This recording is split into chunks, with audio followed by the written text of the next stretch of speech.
I'll join palms and repeat after me. I take refuge in the Buddha. I take refuge in the Buddha.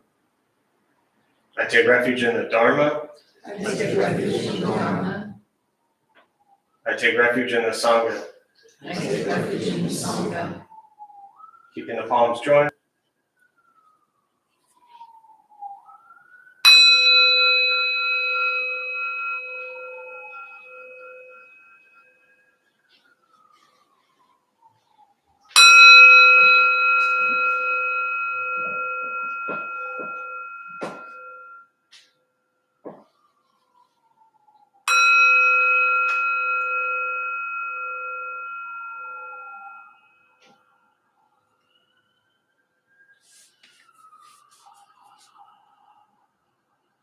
Put the palms down.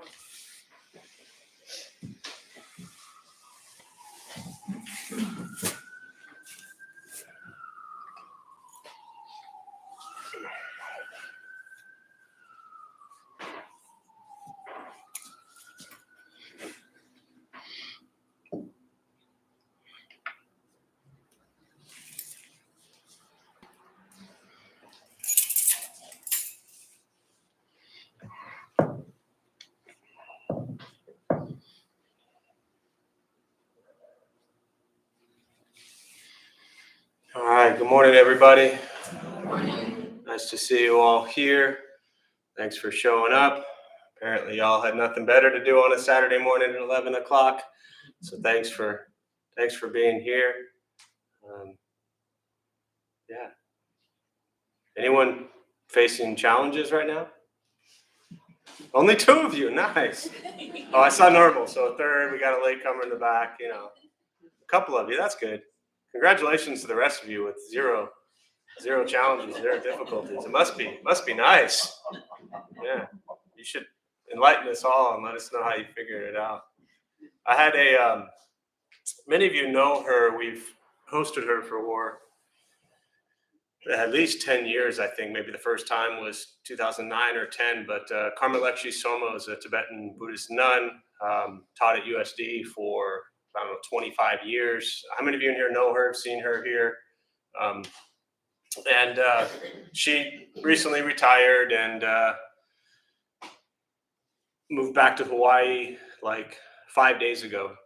And so I had the beautiful opportunity to spend maybe an hour with her about 4 out of 6 weeks over the last, maybe 4 or 5 weeks over the last 2 months, just helping her clear out her space.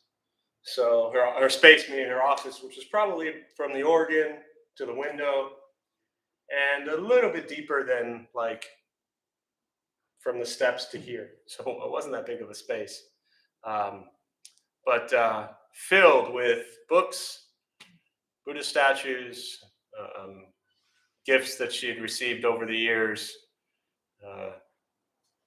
Actually had the experience recently, which is not why I brought this up, of clearing out 2 nuns' spaces. And it's amazing how much those nuns can gather, So about an hour with her each time. And the main reason I was there is she was donating majority of her books to the temple, which was really beautiful. We used to host her, like I said, once or twice a year. For about 10, 12 years, she would lead our college group twice a year for the last 7 years. And really just wonderful human. But so each time I kind of picked up a little bit of wisdom from her, which was really cool. And the very last time that I saw her, which was, I don't know, maybe 5 days ago or whatever it was, maybe like the 30th, I think.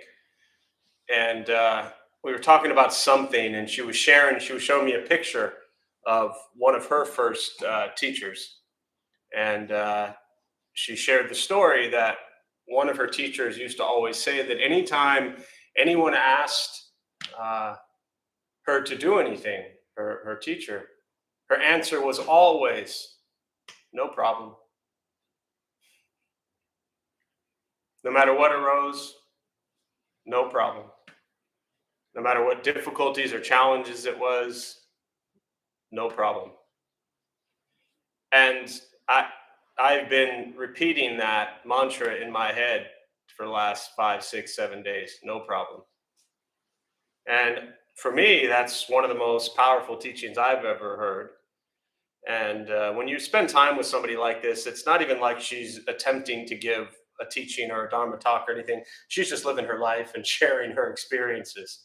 And what tends to come out of their mouths is incredible lessons, for life. Now, I want to put a little asterisk here, especially there's often maybe people here for the first time. They don't know me. They don't know this space. If you find yourself in a unsafe, dangerous situation, don't say no problem. That's a problem and run. I just want to clarify that for people who've, maybe been through certain experiences and might often think that I'm, bypassing that. So I want to give respect to dangerous situations that are problems you should run from. But that wasn't the context or the meaning, and I know her that she was referring to. It was just everyday stuff. Now, what I want you to pay attention to today, as you go through your day, is ask yourself, or just watch, I should say, as you continue on, how many things come up, whether it's a thought, whether it's somebody asking you something, whether it's somebody telling you something, whether it's somebody wanting something from you, expecting something from you. Watch how that happens all day long, and watch how often your mind goes to some language around the idea of that's a problem. And chances are that thought is going to arise a lot today. And see what would happen if you just shifted from problem to no problem.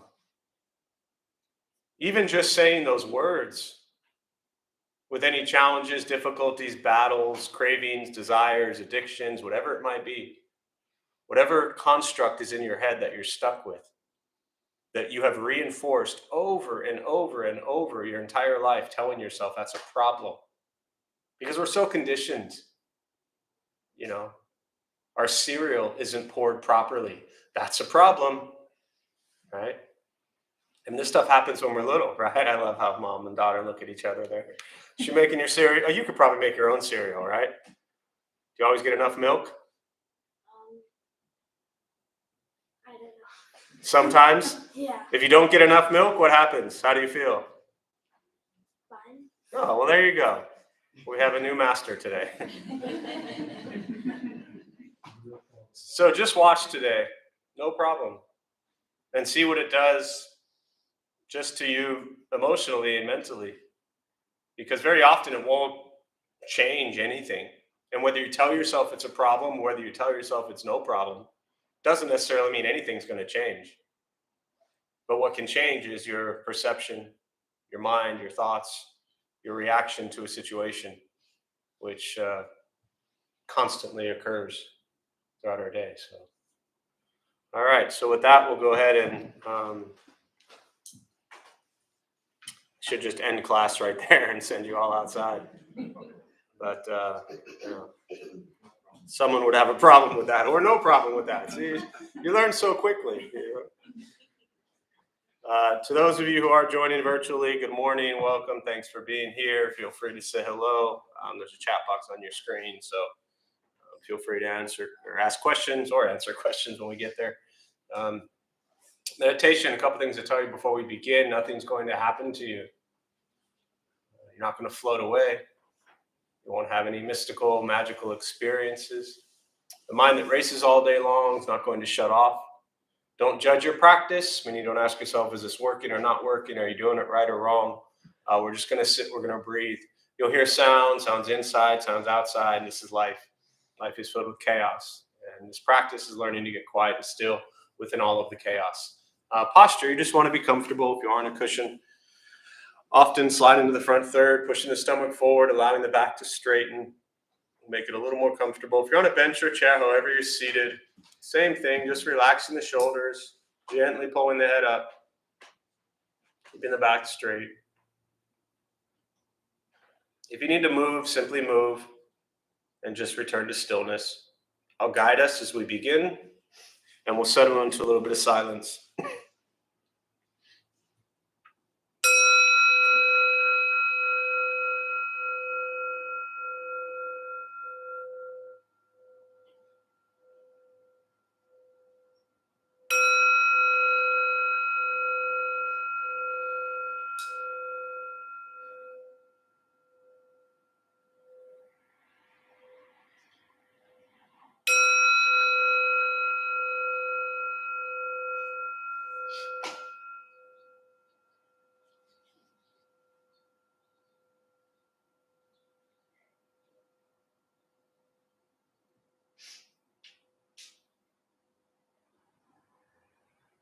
And starting with the eyes closed if comfortable, or slightly open. Mouth is open or closed. We'll start with taking 3 deep breaths, slowly.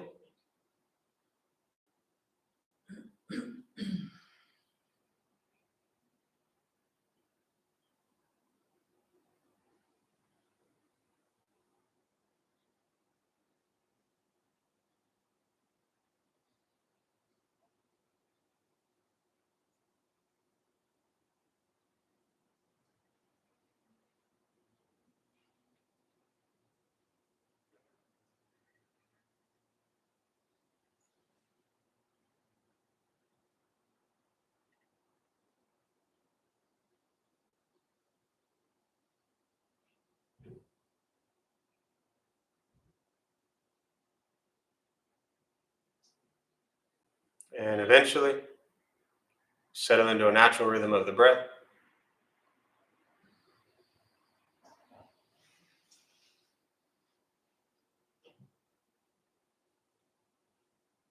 Noticing the mind as it wanders,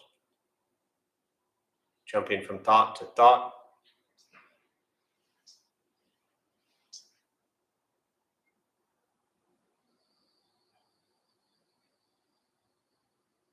We'll start with gently guiding the attention, focus, to the stomach or chest.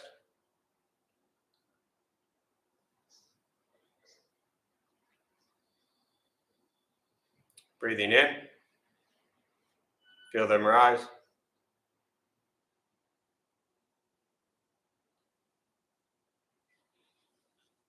Breathing out, they fall.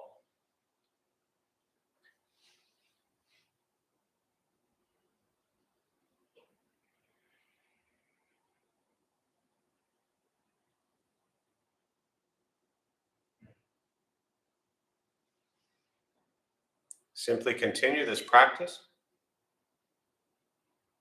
observing sensation of breath,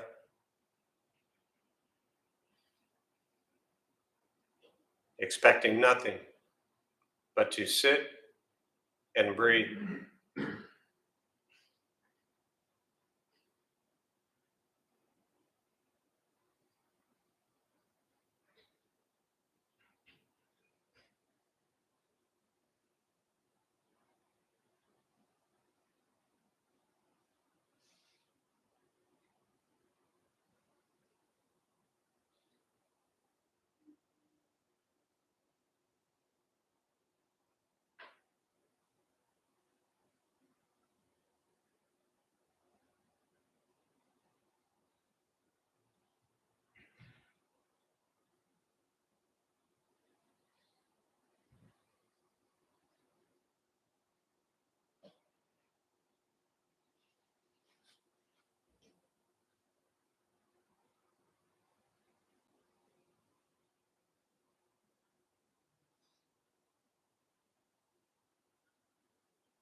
As the mind wanders, lost in thought,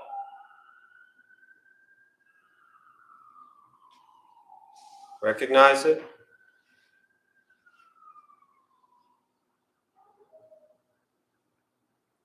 release that thought,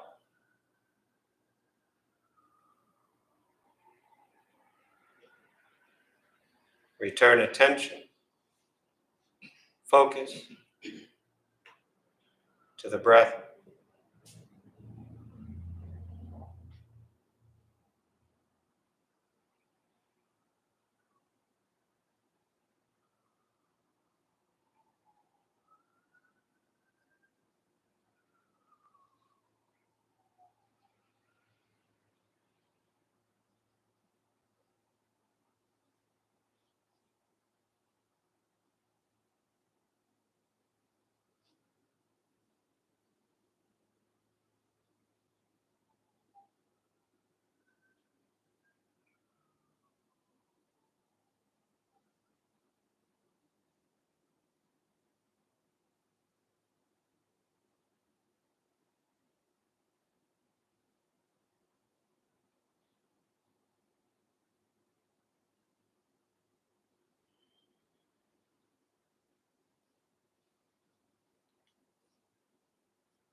Breathing in, follow breath in,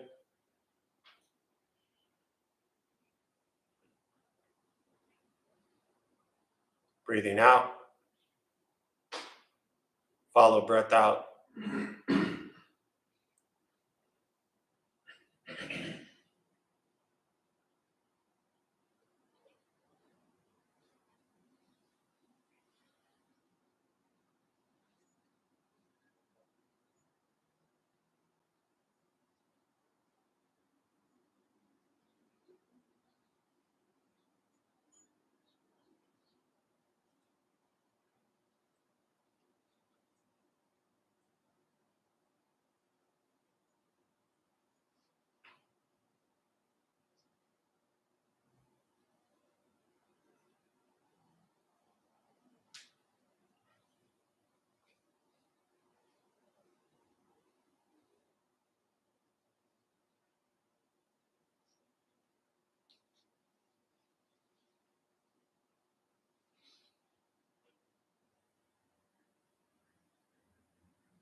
letting go of expectations,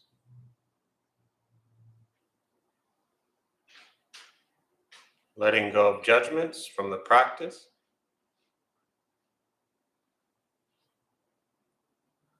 just sitting, breathing.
Keeping the mind alert.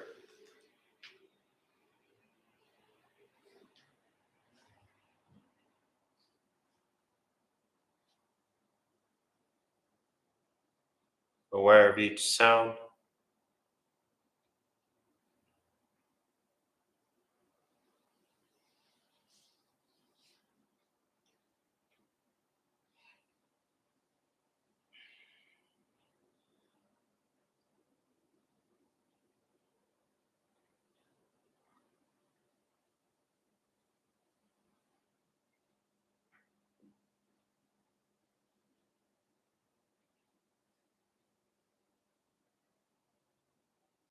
Each thought.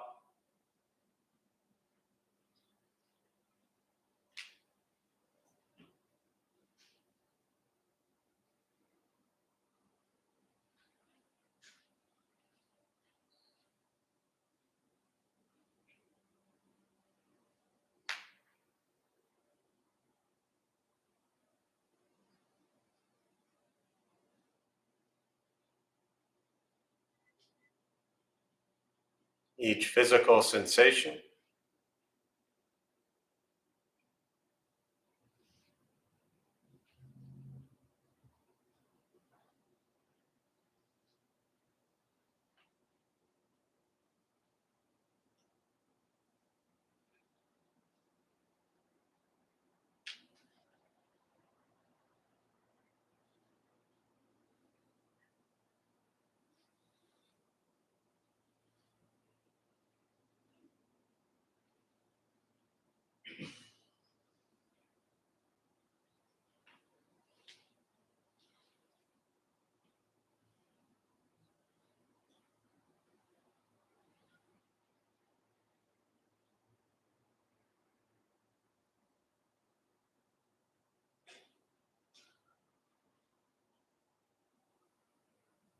Yet concerned with nothing but sitting,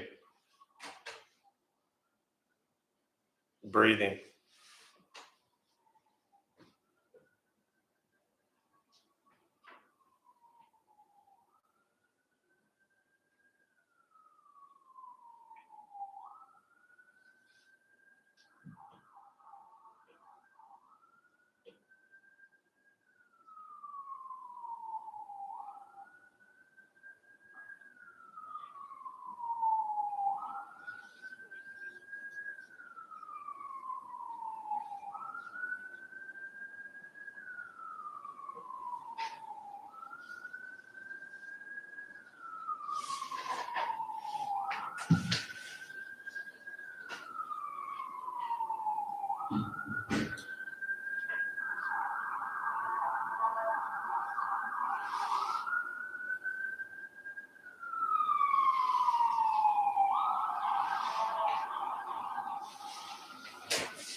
And with the body still, rested, and the speech quiet, aware of all sounds,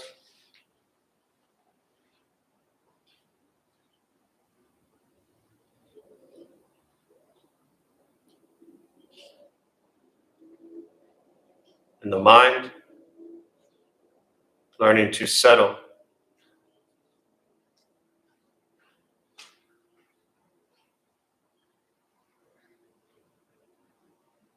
Know what it's like to just sit and breathe.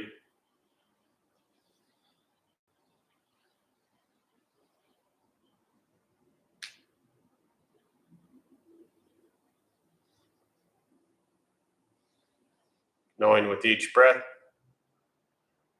there's nothing else to do.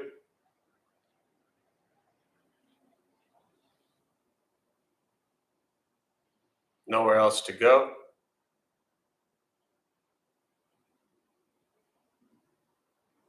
And no one else to be. Everything beautiful, exactly as it is. Sitting, breathing.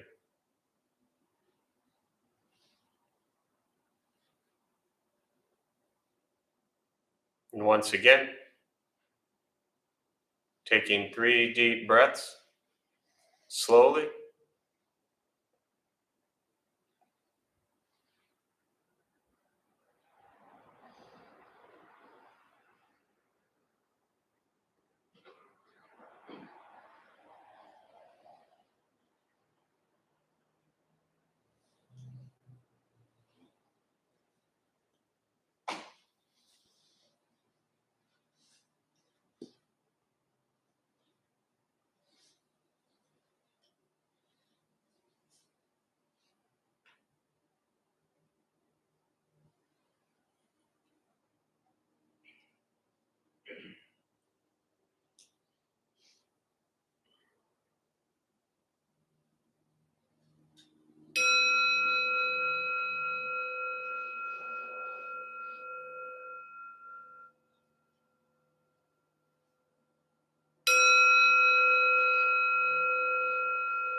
And as you slowly open the eyes,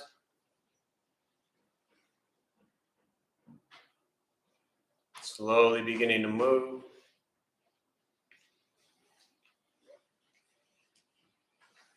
And most important, with the practice of meditation, is to recognize how you feel now, immediately after. Compare this to how you typically feel throughout your day. Recognize the difference, if there is one.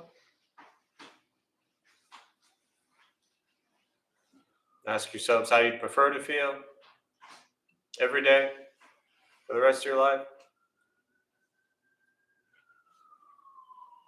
And realize however you feel now, if it's quiet, calm, and still, or a busy mind, racing mind, whatever you're sitting with at this moment, has nothing to do with anything I said. It's nothing to do with how we sit, hold the hands across the legs. It's nothing to do with the sounds around us or anything else for that matter. It's everything to do with your own mind and your own mind's reaction to an external condition. This is what the Buddha called pratitya samuppada, means dependent origination. This is the basis of the Buddha's awakening. The word Buddha simply means awakened. He was a human being, no different than any one of us, who began to understand why we suffer, why we get angry, sad, depressed, stressed, anxious. He began to understand the causal relationship of all phenomena. What that means, very simply, for all of us, regardless where you come from or what you believe in and where you think you're going, your whole life is filled with things that happen. You react. More stuff happens, more reactions. That's it. This practice is simply learning what it's like to respond to something quietly, peacefully, still. Because for most of us, the way you responded to the last 20 minutes is quite different from how you respond to everything else that's happening throughout your day. And so all we're working on is closing the gap to where the way you feel now is closer to how you feel always. Just as driven, motivated, productive, successful, whatever that means to you in your respective lives. But with a mind that's steady, clear, focused, distracted by nothing, disturbed by no one. It's not an easy practice, not necessarily fun. It's not an escape, as often people think meditation is. Too often it gets used as this thing that we're going to run to save and fix everything. And it's actually an opportunity to just sit quietly and be with everything, not to fix anything. Meditation doesn't fix things. Making changes in your life fixes things. Meditation creates an opportunity and space for awareness to occur. Awareness of what you think, awareness of what you say, and awareness of what you do. The Buddha called this karma. Body, speech, and mind. This is our action. Every moment of our lives we are thinking, we are speaking, or communicating, and we are doing. Every day, every moment, every breath. That's our life. Thoughts, words, actions. The awareness of that is what changes your life. So once you begin to bring this practice into your life outside of these walls, you begin to recognize that your entire life, every moment, is a meditation practice. Too often people think, well, there's my life, and then I'm going to go to meditation. As long as you're always just going to meditation, you're missing a big part of this practice. If you bring this practice into every area of your life, you don't ever need to go to meditation. Then you could have stayed home and watched cartoons and,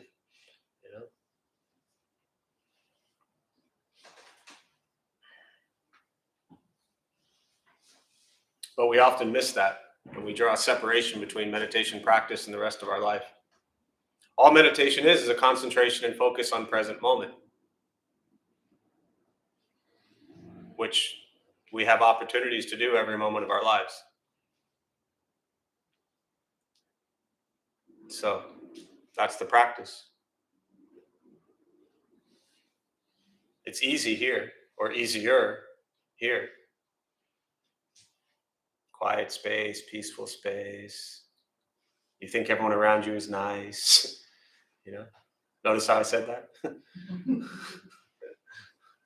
But what about out there? That's where the challenges occur. So can you be this quiet, this calm, and this mindful the rest of your day?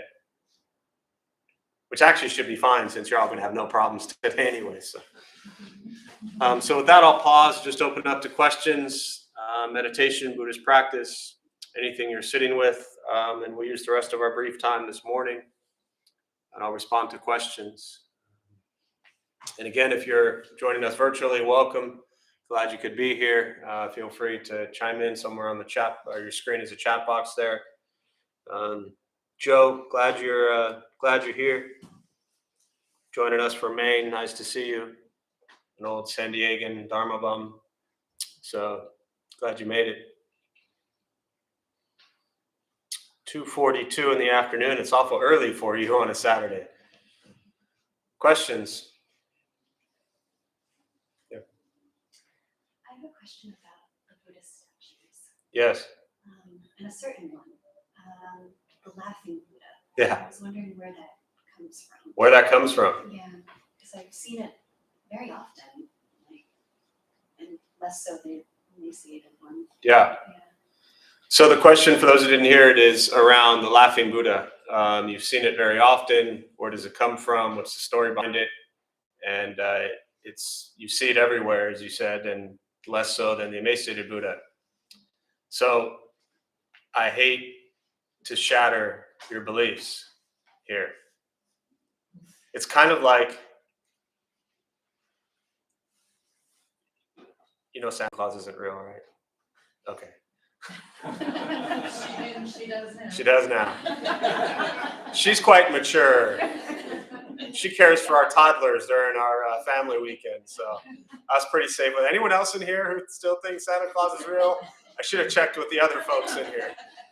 But it's kind of like finding out Santa Claus isn't real, or, well, Easter Bunny's real, right? So we'll forget about the Easter Bunny, but Santa Claus. So that is not the Buddha. His name, what is often referred to as the laughing Buddha, the happy Buddha, you'll see him everywhere. You see him at casinos because people throw money at him. Smart for the casino, right? Because they're throwing more money and they don't even get a chance to win. But people believe that if you offer money to that Buddha, and I'll explain that in a minute, that it actually brings you good luck. So you go to casinos, you're going to see huge happy Buddhas placed there.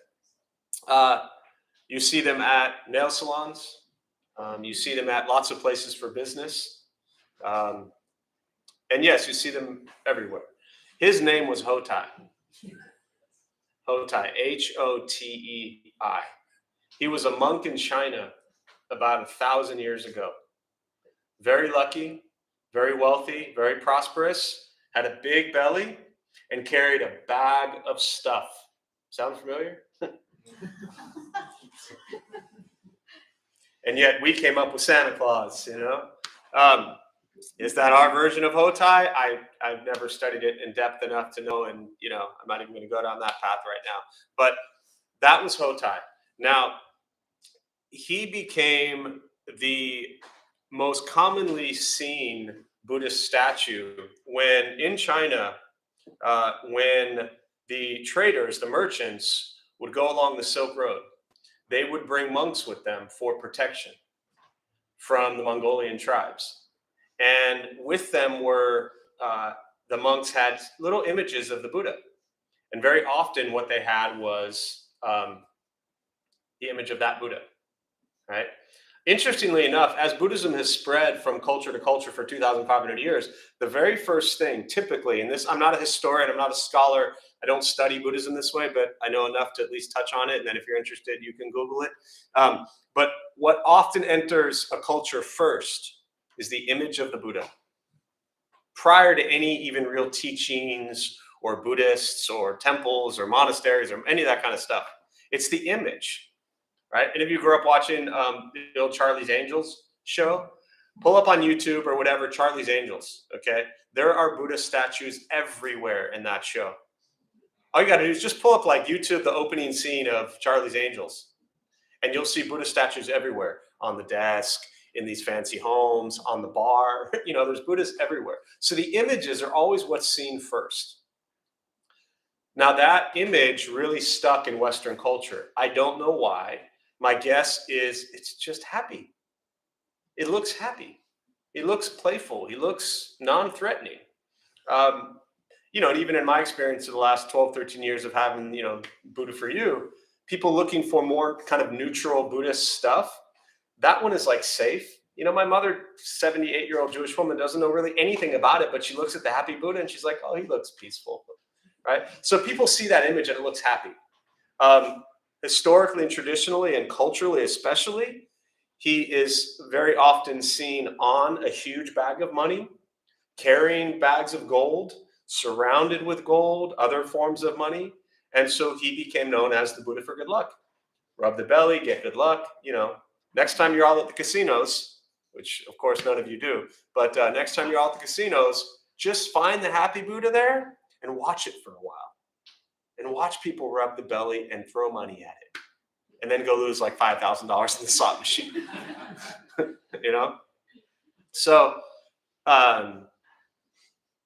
there's also another version, another story of, and he looks a couple different ways, but Maitreya, often you'll see people look at that Buddha and call that Maitreya.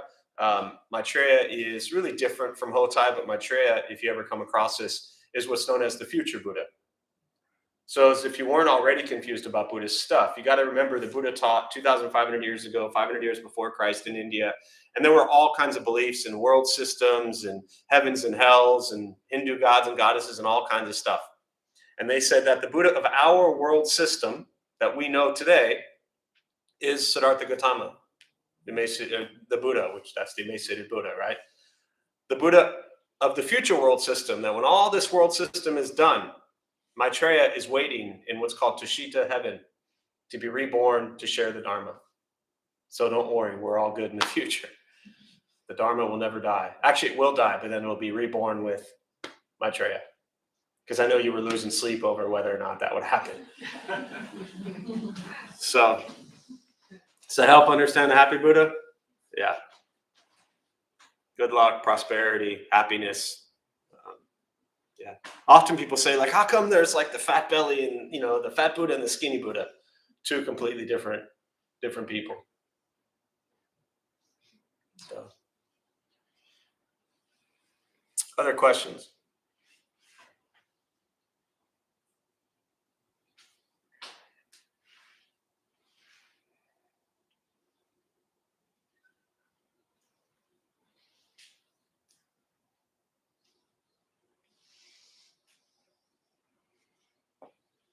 Why the 3 bells? Why not? You want 4? Just curious. No problem if you want 4.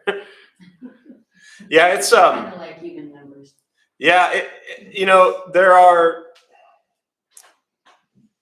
If you go to 10 different cultural Buddhist temples, you go to a Japanese temple, a Taiwanese temple, a Chinese temple, a Korean temple, a Vietnamese temple, Lao temple, Cambodian temple. You go to any one of these temples, and you're going to see what's called rituals. You ever been to a Catholic church? They got a lot of ritual too, right? I've not. I'm Jewish. I don't never spent much time there, but a lot of rituals. You go to Buddhist temples, cultural Buddhist temples, you're going to feel very much like you're at Catholic church. All the rituals, it all exists.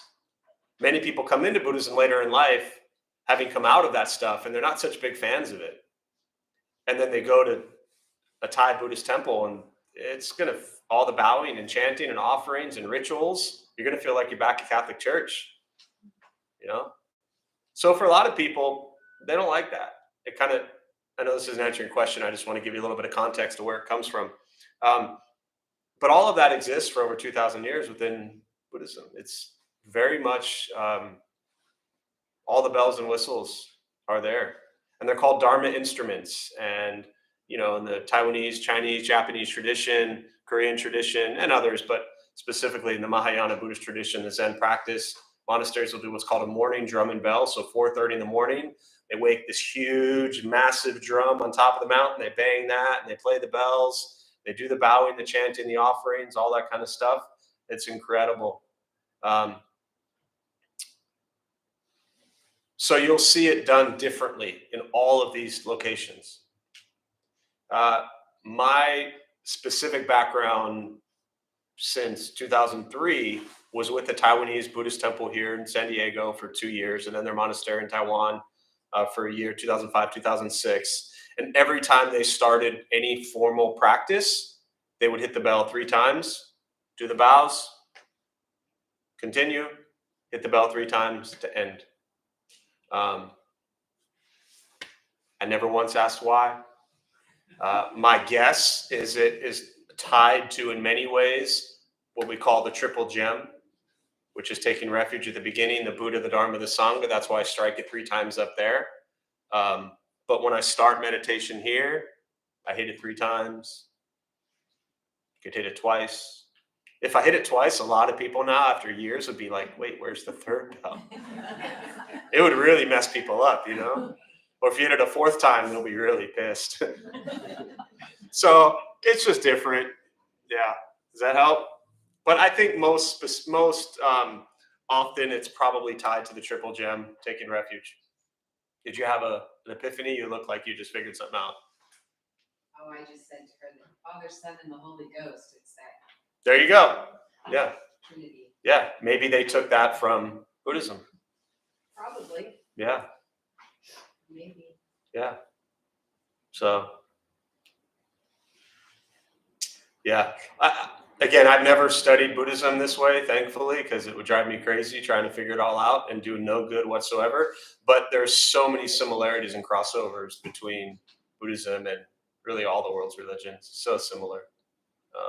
And they say time that Jesus went east potentially and studied. So all kinds of stuff. Yeah, Chuck. Say something about taking refuge. Yeah. What is taking refuge? So there are, so the question of say something about taking refuge, what is taking refuge?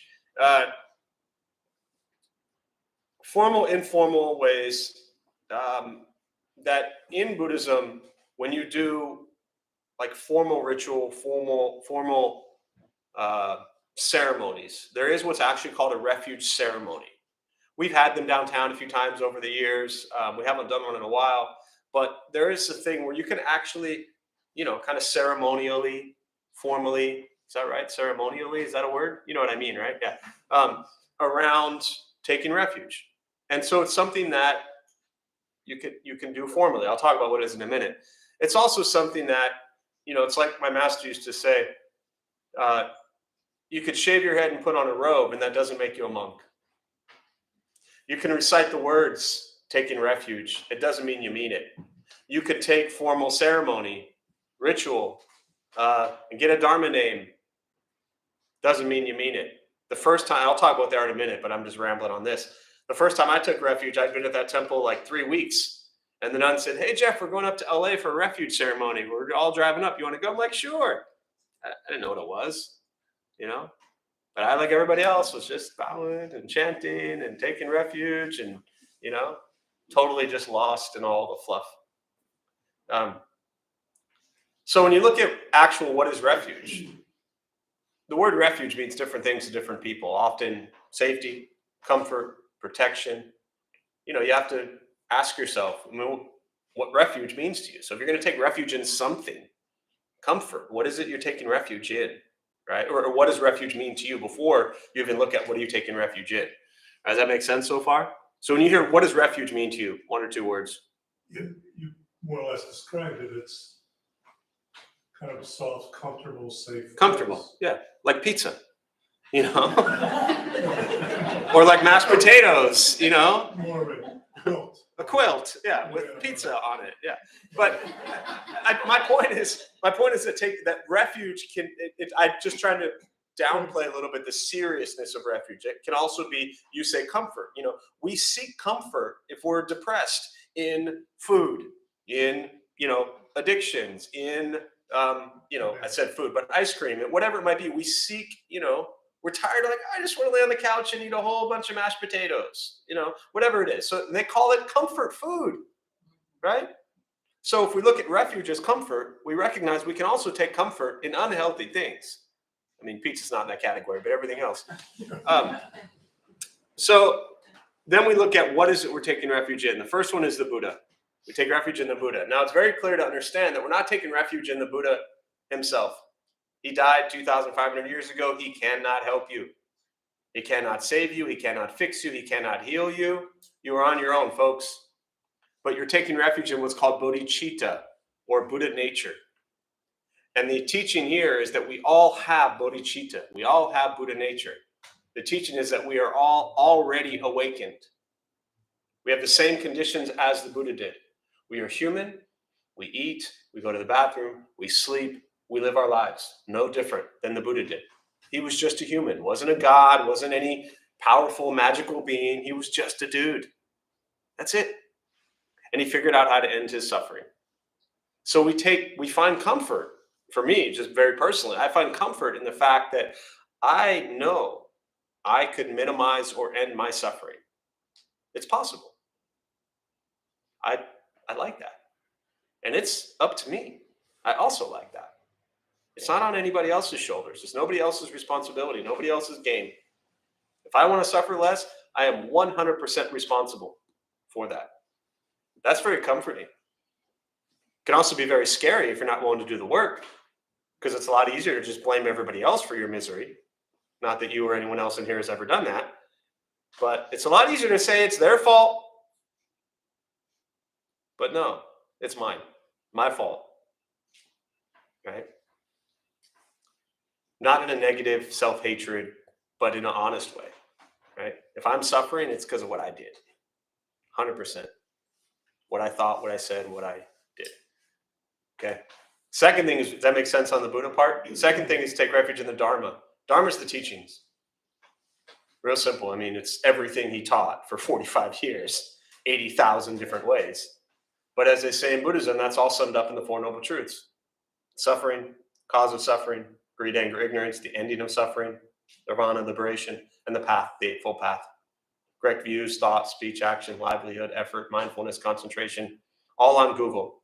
Isn't it amazing that the ending of all of your suffering is available on Google for free?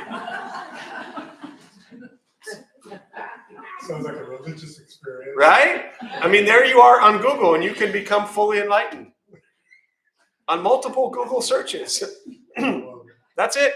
So we're finding comfort in the fact that if we do these things, if we're less greedy, less angry, less ignorant, if we have more compassion, more kindness, more equanimity, if we say no problem more often,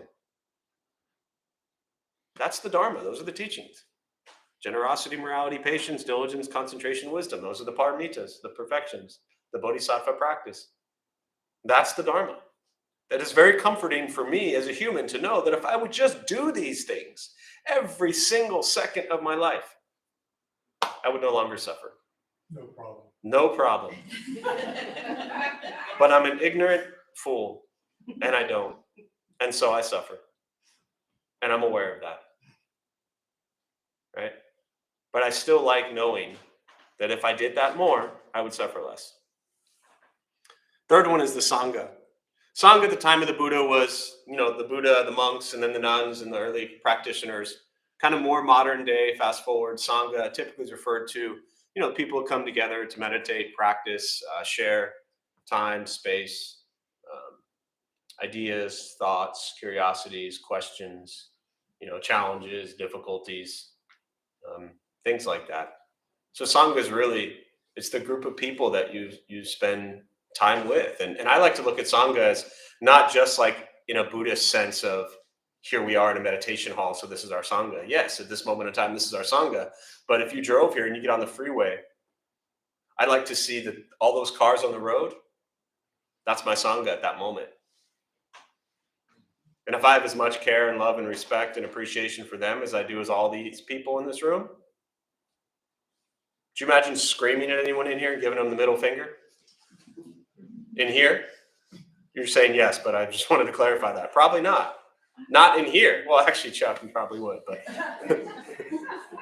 No, I don't think so either. You know my point, right? But then all of a sudden, these are the same people. You're all going to get in cars. You don't know what cars you're in.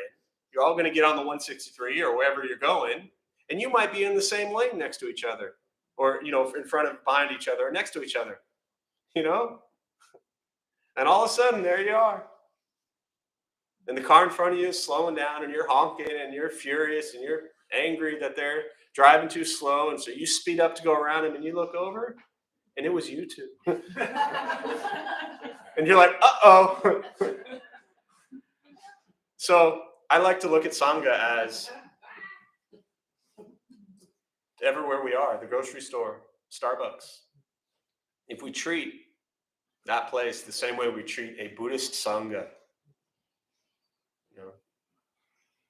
It'll change your life.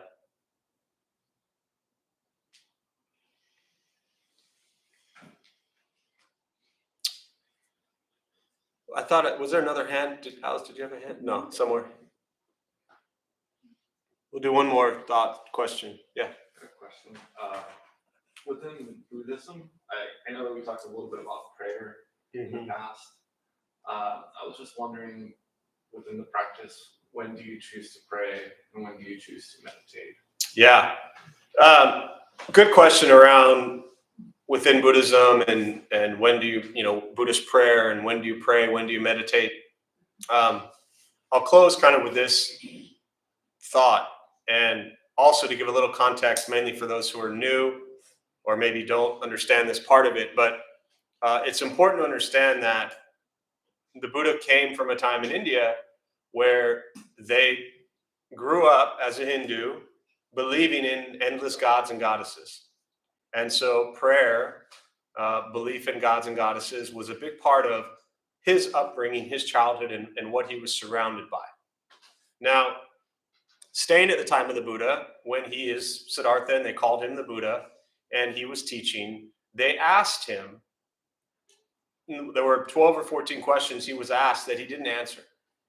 And one of them, and I'm paraphrasing obviously, was around this question of, should we believe in gods and goddesses?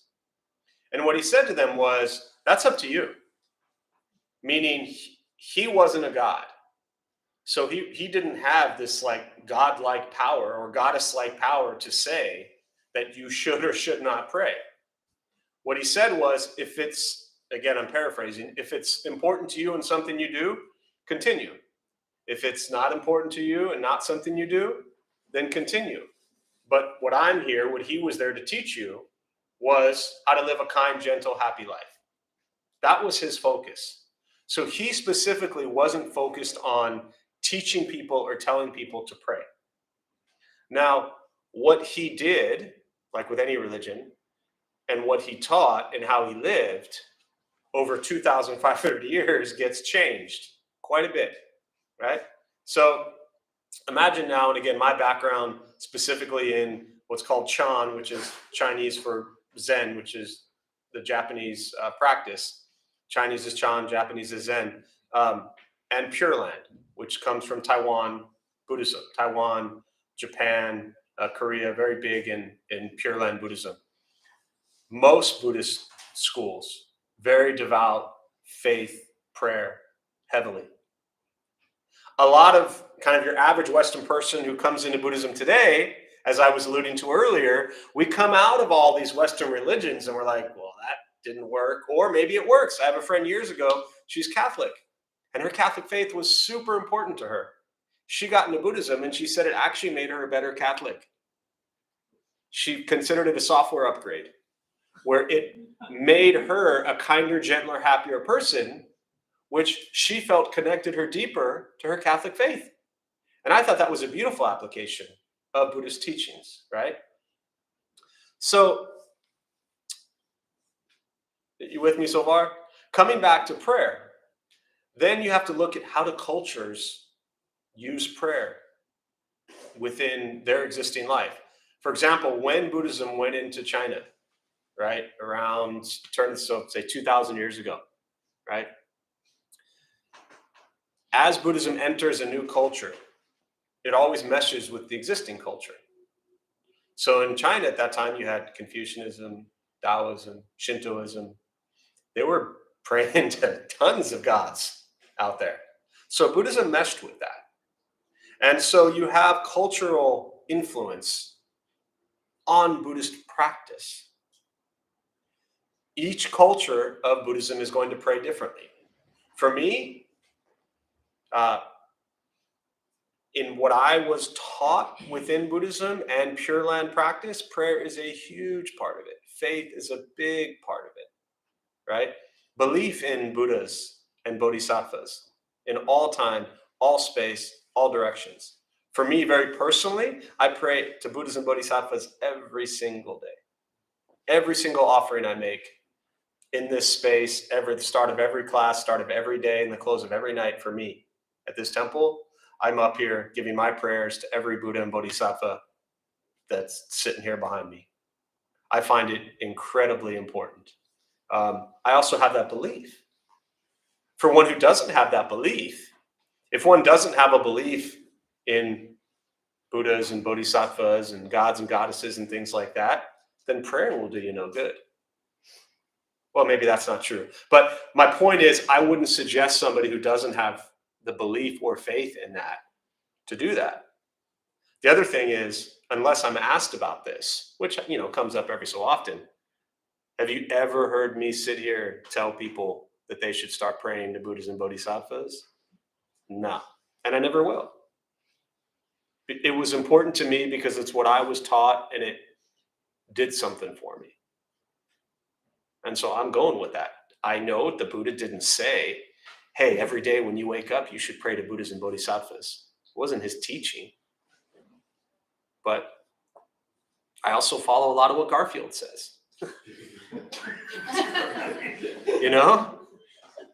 So there's a mistake, I think. I don't know if mistake's the right word, but there's the danger people make with any religion or philosophy or whatever you want to call Buddhism, that we lock ourselves in. Very often people say, like, what would Buddhists do about?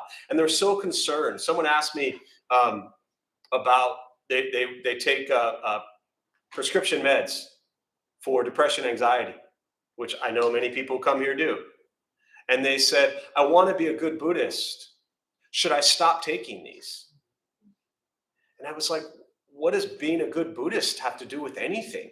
If you stop taking your meds, it's probably going to make you much worse. Stay on your meds, dude. Don't worry about being a good Buddhist.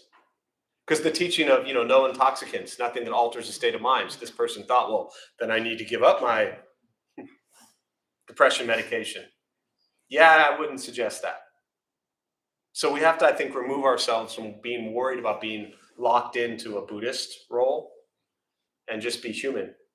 Last thing I'll say on that, and then we're done here, is I think, to your point specifically about prayer and meditation, years ago, somebody, I don't remember who said this, I think really beautiful, that they use prayer and meditation in their life, and that meditation was an opportunity to get quiet. So when you sit and do your meditation practice, use that for seated meditation. Get quiet. And then if you're going to pray, like when recovery, 11-step prayer and meditation, get quiet first with meditation, get calm, get centered, get peaceful as much as possible, and then go into prayer. Because if you're angry, pissed off, and thinking about a bunch of stupid stuff and you're doing your prayer at that time, whoever you're praying to is probably going to know if you have that faith and that belief. So get quiet with meditation and then go into prayer, if that's important to you. Does that help? It's a long answer, but yeah. I want to add something. Yeah. My Buddhist practice had helped me to make peace with my past very strict Catholic practice, and I just for that, I'm loving it. Oh yeah. It's today I can go back to church. I can sometimes go to a mass, and then I can even see myself having little prayers. Yes. I think it's great. So just to repeat for didn't hear, your Buddhist practice actually helped you make peace with your very strict past Catholic experience. Yeah. Not that I want to go back. Well, it's there. Yeah. You know how many people were resistant when we took over this place and had pews? The first time I've been here, Yeah. I thought it was a church. Sure. Yeah. That's Well, we my got the time. cross. We even have the kneelers for those of you who want to kneel. But it's I think it's not the religion itself. It's our attachment, our approach, our perception, our view of it. It really comes down to what's in our heart and what's in our mind. Yeah. So thanks. All right. So we'll close on that. We'll join palms. May the benefit of this practice be shared with all beings in all directions. May all be at peace. May all be free from suffering. May any merit gained from this practice be transferred to those who need it most.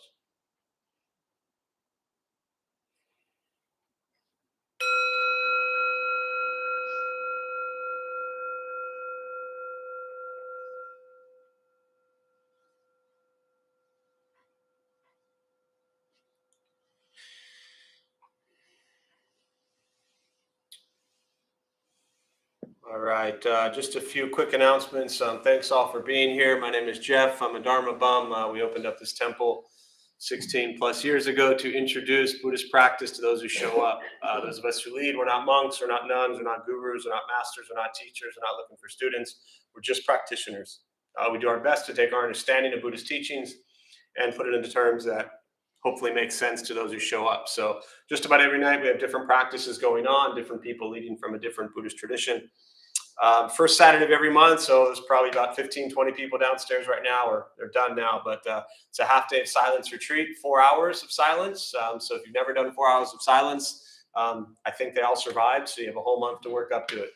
Don't let it scare you. It's just a 20, 25-minute meditation that repeats from 8 to noon, and there's a walking session and a working period. So if you've never done a half day silence, it's a really beautiful practice. And then out of the ordinary, I'm sure there's something going on coming up, but Recovery Sangha meets and really beautiful Friday night, last night. I mean, just to see that Friday night group, there were probably 25, 30 people here Friday night, just to see it grow. We've started it maybe 4 or 5 weeks now, but a Friday night Recovery Dharma Sangha, using Dharma Recovery, but a new Friday night program at 7 has been really beautiful. In addition to our Sunday morning at 10 and still Tuesday night at 7, and then online Wednesday and Thursday. But Family Sangha will meet January 21st. If you are, parents or kids or whatever and interested in the Family Sangha, the schedule's up on the website for that. And last thing, food distribution will return after a nearly 3-year absence. We did it on Thanksgiving, which was beautiful. We had probably 70, 80 people come out for that. But that'll return on a weekly basis starting this Thursday, 5 o'clock. So show up Thursday, 5 o'clock. We're going to make some sandwiches for 45 minutes. We're going to drive downtown and we're going to feed some people who live on the streets. You'll be back here by 7. So that's a weekly, every Thursday, 5 o'clock. Just show up. You don't need to do anything. Just show up. Super simple. We put that on hold from the pandemic, and we're just super excited to start that up again. So thanks all for being here. I don't know if they did it in the day of silence, but there was a huge palm leaf out in front of temple. So if it didn't get picked up, if anybody wants to break it up into 3 pieces and throw it in the dumpster, that'd be great. Thanks all.